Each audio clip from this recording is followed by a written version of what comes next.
Hello students, to আজি ভিডিওটো আমি ডিসকাস কৰিম ক্লাস 10 ফাৰ্স্ট ইউনিট টেষ্টৰ সিলেবাস সোশ্যাল সায়েন্স সাবজেক্টৰ। তো ইয়াৰ আগত আমি আসামিজ আৰু ইংলিশ সাবজেক্টৰ সিলেবাস দি থৈ দিছিলো। তাত ম্যাক্সিমাম স্টুডেন্টসে কমেন্ট কৰিছিল যে সোশ্যাল সায়েন্সৰ সিলেবাস লাগে। তো হেতু কাৰণে সোশ্যাল সায়েন্সখন লৈ আহিছো। কিবা ডাউট বা কনফিউজন থাকিলে তোমালোকে মোক কমেন্ট বক্সত খুদিবা। তো হা চাই যাও কি চেপ্টাৰ তোমালোকৰ আহিব। প্ৰথম তোমালোকে হিষ্টৰী পাৰ্টত চোৱা। তাত তোমালোকৰ আহিব chapter number 1 partition of Bengal and Swadeshi movement, বংগ বিভাজন আৰু স্বদেশী আন্দোলন।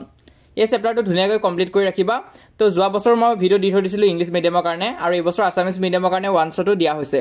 তো সেই ভিডিওটো তোমালোকে চাবা, যদিহে চোৱা নাই এই চেপ্টাৰটো তোমালোকে কমপ্লিট কৰি থৈ দিবা। তাৰপিছত নেক্সট তোমালোকে চাব লাগিব জিওগ্ৰাফি পাৰ্ট। জিওগ্ৰাফি পাৰ্টৰ তোমালোকে চাবা chapter number 1 economic geography matter and resources. প্ৰথম অধ্যায় অৰ্থনৈতিক ভূগোল বিষয়বস্তু আৰু সম্পদ।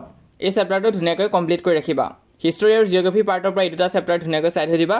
তাৰপিছত পলিটিকেল সায়েন্সত তোমালোকে চাব লাগিব চেপ্টাৰ নম্বৰ 1 ইণ্ডিয়ান ডেমক্ৰেসি ভাৰতীয় গণতন্ত্ৰ, আৰু ইকনমিক্স পাৰ্টত তোমালোকে চাব লাগিব chapter number 1 money and banking মুদ্ৰা আৰু ব্যৱস্থা।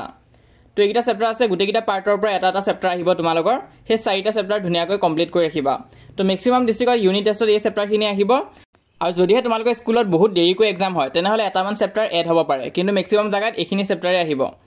তাৰোপৰি তোমালোকে যদি সোশ্যাল সায়েন্সত প্ৰবলেম পাইছা তেনেহ'লে আমাৰ কোৰ্সটো ল'ব পৰা। গোটেই বছৰটোৰ কাৰণে তোমালোকৰ 499 रुपीस হ'ব। তো তাত গোটেইখিনি চেপ্টাৰৰ ওয়ান শট তোমালোকে পাই যাবা। কোৱেশ্চন আনসাৰ প্ৰেক্টিছ কৰা হ'ব, টেষ্টটো লোৱা হ'ব। আৰু ইউনিট টেষ্টৰ কাৰণে যদি ল'ম বুলি ভাবিছা তেনেহ'লে 149 रुपीसতে পাই যাবাগৈ তোমালোকে। তো টেষ্ট কৰি চাব পৰা, ইউনিট টেষ্টৰ কাৰণে আমি যিমান পাৰো সহায় কৰিম তাত।